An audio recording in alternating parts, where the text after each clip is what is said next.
सियासत को लहू पीने की लत है, वगरना मुल्क में सब खैरियत है। वगरना मुल्क इस वक्त दुनिया की सियासत का जो सबसे बड़ा खिलाड़ी है उसका नाम पीएम मोदी है। प्रधानमंत्री मोदी जी, अमित शाह जी और रक्षा मंत्री ये राजनाथ सिंह, 3-4-5 जो मैन हैं वो वाकई उम्र दराज है और देश चलाने के लिए ऐसे मिच्योर का होना बहुत ज़रूरी होता है। हमारा एक एक वोट रहेगा 24 में भी पीएम मोदी के लिए। मेरा कि कहो दिल से, प्रधानमंत्री मोदी जी तीसरी बार फिर से कसम से आरा हिले, छपड़ा हिले, बलिया हिले ला, ईश्वर ने दुनिया बनाने वाले ने कहा अब धरती ही ले ला। अब कहाँ भागे? कोई हिंदू, कोई मुस्लिम तो कोई दलित नजर आता है। अब बीत जाता है इलाकों से जब इलेक्शन का दौर, तभी इंसान रोजी रोटी के लिए परेशान नजर आता है। आपने कहा कि मजहब जो है वो नफरत नहीं सिखाता है, लेकिन वर्तमान परिस्थिति में यह देखा जा रहा है कि हिंदू मुस्लिम के बीच नफरत का भाव पैदा हो रहा है। किस रूप में देखते हैं? नहीं, यकीनन भाई बोला कि जो कुछ लोग कर लेते हैं ऐसे ऐसे, वो कामयाब नहीं हो पाते हैं। ये दुनिया नफरतों की आखिरी स्टेज पर है। इलाज इसका मोहब्बत के सिवा कुछ भी नहीं। सबसे मिलो, किसी से ना नफरत किया करो, इंसान हो इंसान की खिदमत किया करो। और उसके 8 दरवाजे हैं, जन्नत के 8 दरवाजे हैं, और एक दरवाज़ा जो स्पेशल खुदा ने, ईश्वर ने बनाया है, उससे सिर्फ रोज़ादार ही दाखिल होंगे और उसी के दाखिले के बाद उसे बंद कर दिया जाएगा। रमजान का पावन महीना चल रहा है और राजधानी पटना के ऐतिहासिक गांधी मैदान में ईद की नमाज अदा कर दी गई है। कुछ लोग हैं, इनसे बातचीत करेंगे। ईद की नमाज अदा हो चुकी है, क्या कुछ दुआ मांगी आपने? बिल्कुल यकीनन, एक महीना मुसलमान चाहे दुनिया में कहीं भी हो वो रोज़ा रखता है। उस सब मुसलमानों पर, चाहे दुनिया किसी खित्ते में फ़र्ज़ किया गया, ज़रूरी किया गया, यानी सुबह से शाम तक इंसान कुछ खाएगा पिएगा भी नहीं। और रोज़े का माना ही यही है कि खाने पीने, जिमा और दुनिया की लज्जतों से बचने का नाम जो है रोज़ा है। इस अंदाज़ में एक महीना उस काम को अंजाम देता है और इसके लिए जो है जन्नत, जिसको स्वर्ग कहिए, उसको इसी महीने के लिए ईश्वर खुदा सजाता है, संवारता है। और उसके 8 दरवाज़े हैं, जन्नत के 8 दरवाजे हैं, और एक दरवाज़ा जो स्पेशल खुदा ने, ईश्वर ने बनाया है, उससे सिर्फ रोज़ादार ही दाखिल होंगे और उसी के दाखिले के बाद उसे बंद कर दिया जाएगा। आपसे मैं और बात करूंगा, पहले मैं इन बच्चों से जान लेता हूं, क्या दुआ मांगी आपने? सबको अच्छा रखे, अल्लाह ताला सबको अच्छा रखे और आप सबको ईद मुबारक। आपने क्या दुआ मांगी? मैंने भी अल्लाह ताला, इधर देखिए। हाँ। मैंने कहा अल्लाह ताला सबको अच्छा रखे, सबको ईद मुबारक। अच्छा, पढ़ाई करते हो? हाँ, तो पढ़ाई को लेकर कुछ दुआ मांगी? हाँ, पढ़ाई को भी लेके दुआ मांगी कि अल्लाह हमको पढ़ाई में आगे कर दे, हम हाफिज़ कुरान बन जाए। शिक्षक से कोई समस्या या शिक्षक अच्छा मानते हो तो दुआ मांगी हो कि और अच्छा शिक्षक पढ़ाई करें या पढ़ाएं? हाँ, मांगे हैं। क्या? कि अल्लाह हमको पढ़ाई में सबसे आगे कर दे और हम हाफिज़ कुरान बन जाए। जी, रमज़ान का महीना है, रोज़ेदार जो हैं रोज़ा रखते हैं, क्या कुछ और धारणाएं हैं? नहीं, बिल्कुल। रोज़ा रखने के बाद जो है इस तरीके से जो ईद का दिन होता है तो लोग कभी कई मस्जिदों में और इस तरीके से एक बड़ी मैदान में जो एक बड़ी तादाद जमा होती है, वो शुरुआत 1400 साल पहले से ही ये सिलसिला जारी है। और चूँकि अपना मुल्क जमहूरी मुल्क है तो हर राज्य के सीएम को भी ज़रूरत पड़ती है और प्रधानमंत्री भी देश के, अगर के दिल्ली के अंदर एक ऐसी ज़रूरत पड़ी होगी तो वहाँ भी, अपने यहाँ बिहार में पटना के गांधी मैदान के अंदर इस तरीके से, चाहे जिसकी भी हुकूमत होती रहे, मुसलमानों के लिए जो ये पर्व होता है उसमें एक इंतज़ाम किया जाता है नमाज के लिए। और ईद में इंसान मुसलमान जमा होकर के अल्लाह से ही जो एक महीना जो समझिए कि अल्लाह ने जिस अंदाज से कहा रोज़ा रखने के लिए रखता है, कुरान पढ़ता है, नमाज़ पढ़ता है, तो उसका बदला यानी लेने के लिए कि हमें जो उसका ये, तो वो पूरा का पूरा उसका बदला देता है और खुश हो जाता है। उसने कहा भी, दुनिया बनाने वाले ने, कि रोज़ा सिर्फ़ मेरे लिए, रोज़ा जो रखता है वो सिर्फ़ इसलिए कि ईश्वर खुदा खुश हो जाए, तो उसका बदला भी वो पूरा देता है। मैं आज के माध्यम से शेर के माध्यम से 2-4 शेर कहना चाहता हूँ कि सबसे मिलो, ईद का पैगाम है ये। हमारे मुल्क के जमहूरी हिंदू मुस्लिम सिख ईसाई का जो संगम मुल्क जो है, उसके लिहाज से ये शेर ज़रूरी है कि सबसे मिलो, किसी से ना नफ़रत किया करो, सबसे मिलो, किसी से ना नफ़रत किया करो, इंसान हो इंसान की खिदमत किया करो। और ये शेर जो है कि ज़िंदगी यूँ तो बहुत कम है मोहब्बत के लिए, ज़िंदगी यूँ तो बहुत कम है मोहब्बत के लिए, कैसे औकात निकल जाते हैं हम आपको नफ़रत के लिए। और ये मुल्क में चंद लोग हैं जो इस तरीके से नफ़रत फैलाते रहते हैं, और मैं ये मुल्क ही नहीं, दुनिया अभी नफ़रत के स्टेज पर चढ़ चुकी है, लेकिन मोहब्बत करने वालों की कमी नहीं है। यकीनन ये गालिब रहेगा और वो ज़्यादा देर तक नहीं चलेगा। ये शेर ज़रूरी है कि ये दुनिया नफ़रतों की आखिरी दहलीज पर है, ये दुनिया नफ़रतों की आखिरी स्टेज पर है, इलाज इसका मोहब्बत के सिवा कुछ भी नहीं है। इसलिए मैं ये आपके माध्यम से, गोपाल दास नीरज जी बड़े कवि रहे अपने मुल्क के, जो हमारे मुल्क के प्रधानमंत्री अटल बिहारी वाजपेयी जी रहे, उनसे 20 दिन पहले ये भी दुनिया को छोड़ गए। और उनको हमें लगता है कि पूरे जो पढ़े लिखे लोग हैं उन्हें पढ़ते हैं। मैं तो खुद कितना उनके शेर शायर पढ़ करके, और बड़ा मज़ा आता है ज़िंदगी गुजारने में, इंसानियत के लिए काम करने में। उनके शेर को पढ़ना चाहिए, सुनना चाहिए। वो ये कि अब तो मज़हब कोई ऐसा भी चलाया जाए, अब तो मज़हब कोई ऐसा भी चलाया जाए जिसमें इंसान को इंसान बनाया जाए, और जिसकी खुशबू से महक जाए पड़ोसी का भी घर, जिसकी खुशबू से महक जाए पड़ोसी का भी घर, फूल इस किस्म का हर सिमत खिलाया जाए। और आखिरी का 2 शेर है कि मेरे दुख दर्द का तुझ पर हो असर कुछ ऐसा, मेरे दुख दर्द का तुझ पर हो असर कुछ ऐसा, मैं रहूं भूखा तो तुझसे भी न खाया जाए।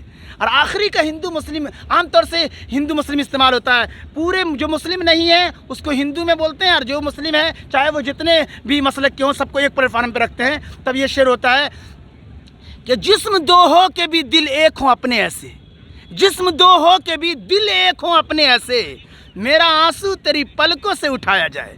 इसलिए मैं कहा करता हूँ कि ये दुनिया, ये हिंदुस्तान में जो नफ़रत और सियासी लोग ये करते हैं कि नफ़रत परोस के इसको जला दिया जाए, कामयाब नहीं हो पाते हैं। कि यहाँ के हिंदू मुस्लिम की, सिख ईसाई की बड़ी तादाद अमन और शांति चाहती है, रहती है, इसलिए उनका वो कामयाब अपने मसले में नहीं होता है। और सियासी लोग भी, जो चंद लोग फूट डाल करके, और सियासत इस वक्त इतनी गंदी हो गई है कि एक शेर सुन लें कि सियासत को लहू पीने की लत है, सियासत को लहू पीने की लत है, वगरना मुल्क में सब खैरियत है, वगरना मुल्क में सब खैरियत है। और राहत इंदौरी साहब की एक रुबाई ले जाइए, समझना बड़ा आसान होगा कि आप हिंदू मैं मुसलमान ये सिख वो ईसाई, आप हिंदू मैं मुसलमान ये सिख वो ईसाई, यार छोड़ो ये सियासत है, चलो इंसानियत की बात करते हैं और इंसान बनते हैं। न हिंदू बनेंगे न मुसलमान बनेंगे, इंसान की औलाद इंसान बनेंगे। ज़रूरत यह है कि इस देश में इंसान की गुफ्तगू होनी चाहिए। इससे फ़ायदा ये होगा कि हिंदू मुस्लिम सिख ईसाई सब एक ही चश्मे एक के नज़र आएंगे। और अगर इसको बांटेंगे तो सियासी लोग बांटते हैं, मोहब्बत वाले लोग बांटना नहीं करते। इसलिए, और मज़हब तो ऐसा है कि अच्छाई सच्चाई की दावत देता, मज़हब नहीं सिखाता। आपस में बैर रखना, हिंदी हम वतन है, हिंदू सिता हमारा। और इलेक्शन के वक्त क्या होता है, दौरे इलेक्शन कहाँ कोई इंसान नज़र आता है, दौरे इलेक्शन कहाँ कोई इंसान नज़र आता है, कोई हिंदू कोई मुस्लिम तो कोई दलित नज़र आता है। अब बीत जाता है इलाकों से जब इलेक्शन का दौर, तभी इंसान रोज़ी रोटी के लिए परेशान नजर आता है। आपने कहा कि मजहब जो है वो नफरत नहीं सिखाता है, लेकिन वर्तमान परिस्थिति में यह देखा जा रहा है कि हिंदू मुस्लिम के बीच नफरत का भाव पैदा हो रहा है। किस रूप में देखते हैं? नहीं, यकीनन भाई बोला कि जो कुछ लोग कर लेते हैं ऐसे ऐसे, वो कामयाब नहीं हो पाते हैं, क्योंकि बड़ी तादाद अपने देश के भी, और जो मज़हब को जानेगा तो आप याद रखें कि चाहे जो भी मज़हब हो, अगर जानकारी मज़हब की रखेगा तो उसका ताल्लुक डायरेक्ट दुनिया बनाने वाले से होता है। और जब दुनिया बनाने वाले से होगा तो इंसान को क्या, चूंटी को भी नुकसान नहीं पहुंचाएगा। और एक जुमले ख़ास ले जाइए ताकि यहाँ पे जितने चेहरे आपको दिख रहे हैं सब बराबर नज़र आए, कि इंसान जब पैदा होता है तो इस स्थिति में होता है कि खुद से नहा स्नान नहीं सकता, और जब दुनिया से जाने लगता है फिर भी वो मोहताज रहता है कि अपने से शमशान घाट और कब्रिस्तान नहीं जा सकता। मोहताज है नहीं, हर घर ही इंसान मोहताज है, फिर आकर क्यों है। इसलिए ये जुमले भी ख़ास ले जाइए, मुझे कहना नहीं लेकिन कहना पड़ता है कुछ जुमले को साथ साथ, कि बार बार पहले भूकंप आता था तो मैं पापा मम्मी से पूछता कब भूकंप आया था, 75 में सोए हुए तो थोड़ा कटिया हिला। अब तो पटना में जितने यहाँ पे बच्चे लोग हैं उनसे समझना आसान होगा कि कई मरतबा भूकंप आया, और अभी जो कतर उतर ये सब के अंदर, ये तुर्की वगैरह के अंदर आया। तब ये शेर ले जाइए, अपने मुल्क का जो भोजपुरी गाने हैं उसको मैं थोड़ा आगे दिया कि आरा हिले छपड़ा हिले बलिया ही लेला, आरा हिले छपड़ा हिले बलिया ही लेला, ईश्वर ने दुनिया बनाने वाले ने कहा अब धरती ही लेला, अब कहाँ भागेला।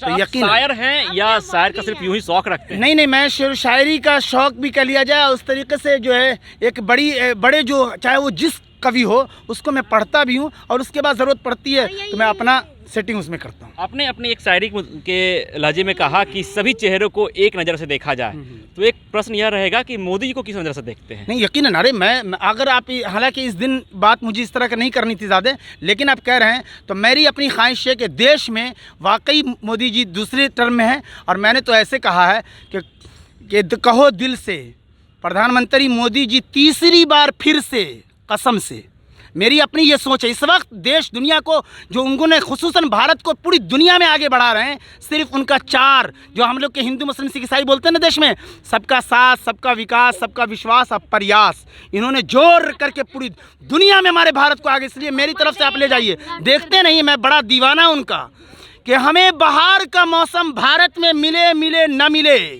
हमारा एक एक वोट रहेगा 24 में भी पीएम मोदी के लिए मेरा। मैं सबका जिम्मेदारी नहीं लिया हूँ, मैं अपना। लेकिन कुछ मुस्लिम समुदाय के लोग हैं जो यह कहते हैं कि मोदी मुस्लिम विरोधी हैं। मैं किसी भी जात या किसी भी अपने धर्म के लोगों का ठेकेदार नहीं हूँ। मैं अकेले एक हूँ, जिस तरह वोट का अधिकार ईवीएम में जाकर के मुझे अधिकार होता है, लेकिन मैं खुल्लम खुल्ला अपने देश की वजह से कहता हूँ और खुदा से डरने वाला, दुनिया बनाने वाले से डरने वाला हूँ। इसलिए मैं कहता हूँ मुझे प्रधानमंत्री मोदी जी, अमित शाह जी और रक्षा मंत्री ये राजनाथ सिंह, 3-4-5 जो मैन हैं, वो वाकई उम्र दराज है और देश चलाने के लिए ऐसे मिच्योर का होना बहुत ज़रूरी होता है। वरना योगी जी के हाथ में भी अगर इनको जो उलबुलाहट अभी की घटने में जिस तरीके से हुआ और पुलिस और के दरमियान भी मार दिया गया, सुरक्षा नहीं लिया गया, तो और उनको उलबुलाहट है, उनके चमचाने वाले दिमाग लगा रखे हैं 24 में बन जाएंगे। नहीं, हरगिज़ नहीं। आप बनिए देर से, हमको ये नहीं है, लेकिन आप इतना उलबुला रहे हैं तो आपको बता दूं कि चाहे किसी राज्य का सीएम साहब हो या भारतीय जनता पार्टी के राज्य में कोई राज्य का कोई सीएम हो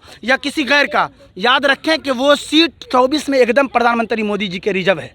अब एक शेर और ले जाएं कि जो देखता है पीएम मोदी वही बोलने का आदी है। इस वक्त दुनिया की सियासत का जो सबसे बड़ा खिलाड़ी है उसका नाम पीएम मोदी है। अच्छा, नीतीश कुमार पीएम मोदी को हटाना चाहते हैं, प्रधानमंत्री की ओर आगे बढ़ रहे हैं, आप मोदी को चाहते हैं? नहीं, मैं देखिए, ये है कि ये जमहूरी मुल्क है, मैच खेलने का हक सबको हासिल है। ऐसा भी नहीं हो सकता कि सब के सब A to Z लोकसभा, पूरी दुनिया, पूरे देश के हर राज्य का लोकसभा सीट उन्हीं को आ जाए, ऐसा नहीं हो। तब तो पता चला कि ऐसा, और फिर हर राज्य भी अगर भारतीय जनता पार्टी ही से या फिर कांग्रेस का देश में भी हो और हर राज्य में पकड़ हो जाए, तब तो ऐसा डिक्टेटर, ऐसा कभी ईश्वर न करे। अगर ऐसा होगा तब तो लाखों लाख को मार दिया जाएगा, कोई बोलने वाला नहीं होगा। तो यकीनन सीएम साहब हो राज्य के या प्रधानमंत्री, इसको समझना चाहिए कि आप प्रधानमंत्री हैं या सीएम साहब हैं, खुदा नहीं है, दुनिया बनाने वाले नहीं, ये रखना है। जी बहुत बहुत धन्यवाद। आपका नाम क्या हुआ? मोहम्मद आसिम भारती। जी देखिए, इनका नाम मोहम्मद आसिम भारती है और आज जुम्मे की नमाज अदा करने के बाद आज ये गांधी मैदान में ईद की नमाज अदा करने पहुँचे थे, जिन्होंने साफ तौर पर काफ़ी शेरो शायरी सुनाई फर्स्ट बिहार के तमाम दर्शकों को, और इन्होंने साफ तौर पे यह भी संदेश दिया है कि प्रधानमंत्री नरेंद्र मोदी हो या बिहार के मुख्यमंत्री नीतीश कुमार, उन्हें खुदा बनने की ज़रूरत नहीं है। वो एक पॉलिटिशियन हैं और उस नाते वो जो काम कर रहे हैं बखूबी कर रहे हैं। उन्होंने साफ तौर पे कहा है कि मोदी को पर्सनली हम अपने लेवल पे एक अच्छा राजनेता मानते हैं और हमारा वोट मोदी को ही जाएगा। 2024 में एक बार फिर से मोदी प्रधानमंत्री के रूप में देश को मिलेंगे। सहयोगी शैलेंद्र के साथ विश्वजीत आनंद, फर्स्ट बिहार, पटना।